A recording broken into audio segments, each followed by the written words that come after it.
In 1964, 3 civil rights workers traveled to rural Mississippi to investigate a fire at a black church. They went missing during their journey, only to be found murdered about a month and a half later. 40 years have passed, and still no one was ever convicted for these murders. Joining us now are 3 high school students from suburban Chicago who took it upon themselves to revisit that case as part of a school project. Take a look. Although much attention was given to the killings, the suspects were only tried for conspiracy to deprive Schwerner, Goodman, and Cheney of their civil rights. No one thought a white Mississippi jury would convict anyone for the murders of troublesome civil rights workers, but the failure of the state of Mississippi to prosecute the suspects for murder demonstrates the greater issue of authority supporting discrimination. The law enforcement of Neshoba County was deeply involved in this conspiracy to commit murder. The absence of a murder trial was not only pertinent in the 1960s, but is still significant today. Please welcome 3 students who are spearheading a movement to reopen the case: Sarah, Allison, and Brittany.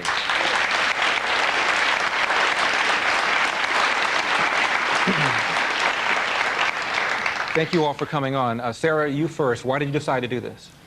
Well, we decided to do this because it was part of a school project, so we got really interested in the case in general. And then it just seemed a natural extension to work off of our project to try to get justice for the people who were the main focus of our project. Mm-hmm. And for you, Brittany, did anything shocking come out of this? Well, we had a chance to interview the family members, and they were so committed still to the causes that their sons worked for.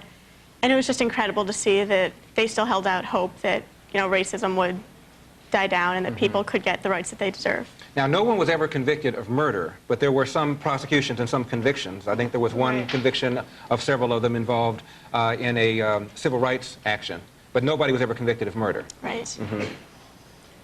They were tried for conspiracy because that's a federal charge and murder is a state charge, and at that time everyone was afraid that even if the state of Mississippi could be brought around to bring the case to trial for murder, that no one could be convicted.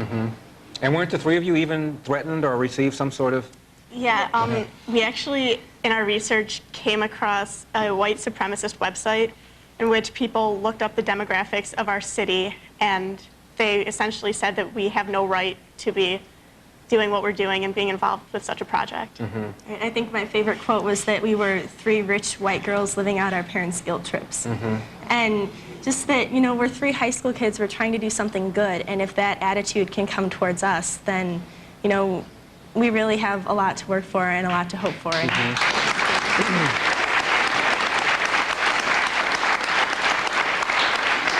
We're back, and we're almost out of time. Quick question, though, to Sarah. Is there anything people can do to reopen this case? Yes, there is. What's nice about this resolution that's in Congress right now is that it's not a matter of race or religion or political affiliation. So everyone who sees this and anyone who feels strongly at all can call their congresspeople and ask their congresspeople to support this resolution and try to get it passed through the House of Representatives and the Senate as quickly as possible. And that's...